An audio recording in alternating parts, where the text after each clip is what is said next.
बबलू हाथी सुबह सवेरे अकेले वन में टहलने के लिए निकला। वह अपने ही धुन में चला जा रहा था।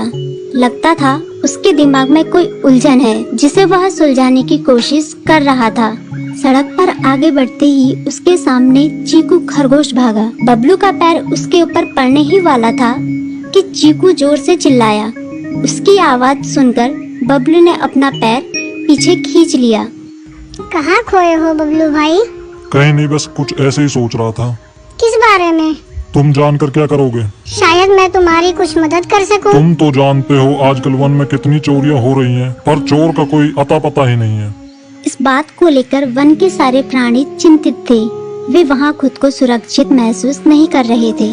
अरे चीकू भाई, हम मजबूर हैं। हम चोर को पकड़ ही नहीं पा रहे हैं। वह बहुत चालाक है और अपने काम को बड़ी कुशलता से अंजाम दे रहा है। कहीं कोई सबूत ही नहीं छोड़ रहा।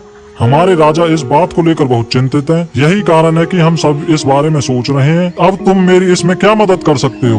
मैं कुछ सोचता हूँ, हो सकता है मुझे कोई उपाय सूझ जाए। प्रयास करने में कोई हर्ज तो नहीं है। तुम ठीक कहते हो चीकू, लेकिन वन के गुप्तचर भी अभी तक इसका कोई हल नहीं निकाल सके। इतना कहकर वे चुप हो गए। बबलू की बातों ने चीकू को सोचने के लिए मजबूर कर दिया। चीकू को उदास देखकर बबलू बोला, तुम अपना मन छोटा मत करो। मुझे अच्छा लगा कि तुमने मेरी परेशानी को समझा। कभी मैं भी इस वन के लिए गुप्तचर का काम करता था। एक बार मेरी टांग टूट जाने से मेरे अंदर फुर्ती नहीं रही। तब से मैंने यह काम छोड़ दिया। चीकू, तुम चाहो तो यह काम दोबारा कर सकते हो। वन के प्राणी ज्यादातर दिन में भोजन की तलाश करते हैं, वे रात को आराम करते हैं। तुम दिन रात दोनों में ही भोजन की तलाश में निकल सकते हो। हो सकता है रात को तुम्हें कुछ ऐसी बातों का पता चल जाए जो हमारे काम की हो। हाँ बबलू, तुम ठीक कहते हो। मैं आज रात को वन में घूम कर इस बात का पता करने की कोशिश करता हूँ। थोड़ी देर बातें करके चीकू अपने बिल की ओर बढ़ गया और बबलू अपने रास्ते चला गया। चीकू के दिमाग में अभी तक बबलू की कही बातें घूम रही थी। उसे समझ नहीं आ रहा था वह बबलू की मदद कैसे करे। दिन भर वह उसी उधेड़-बुन में लगा रहा। शाम होते ही चीकू कुछ सोचने लगा और वह चुपचाप बिल से बाहर निकल आया। चीकू की पत्नी ने देखा तो बोली, इस समय कहाँ जा रहे हो? बाहर खतरा है। खतरा तो सुबह भी रहता है, लेकिन खतरों से डर कर हम भूखे तो नहीं मर सकते। मैं बाहर घूम कर आता हूँ। इतना कहकर चीकू रात को बिल से बाहर निकल आया। कुछ दूर जाकर उसकी नजर बंकू उल्लू पर पड़ी, जो कुछ ही दूरी पर था। वह पेड़ की डाल पर बैठा अपनी गर्दन चारों तरफ घुमा रहा था। वह तेजी से पेड़ की एक डाल से दूसरी डाल पर उड़ रहा था। बंकू की नजर उस पर नहीं पड़ी थी।